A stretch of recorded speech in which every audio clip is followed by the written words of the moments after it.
আজকে যে অঙ্কটা এনেছি দেখো, এক্স মূল of minus x is equal to 4। এখান থেকে আমরা কিভাবে এক্সের মানটা বের করব। দেখো সলভ।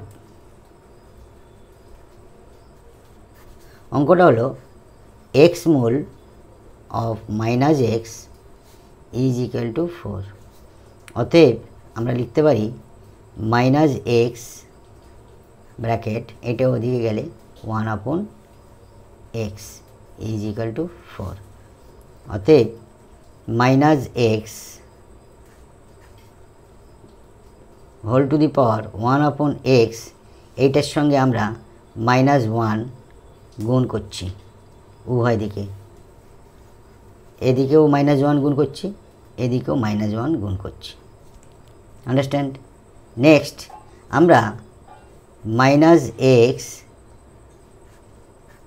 এই -1টাকে ভিতরে নিয়ে আসছি, তাহলে -1 বাইরে পড়ে থাকছে 1/x ইজ ইকুয়াল টু 4 -1 থাকছে। অতএব আমরা জানি কি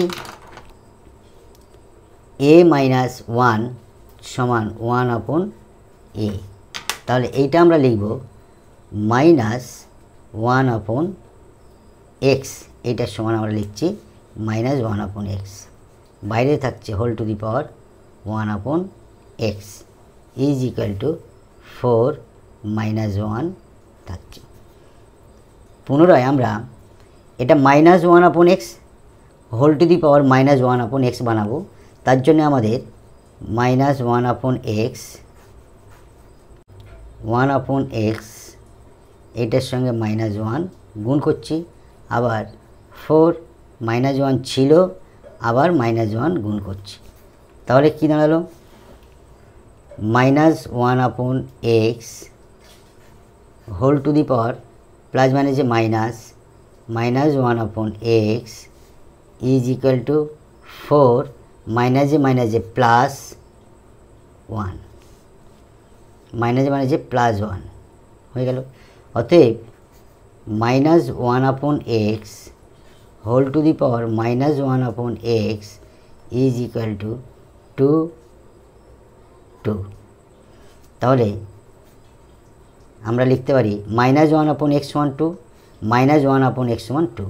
অতএব -1/x সমান 2 লিখতে পারি। 2 এর নিচে কিছু নেই মানে 1 আমাদের, অতএব এক্সটা 2 এর জায়গায় চলে যাবে, 2টা এখানে চলে আসবে।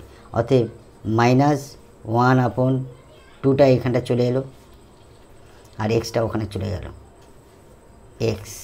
অতএব এক্সের মান -1/2। It will be answer. Thank you.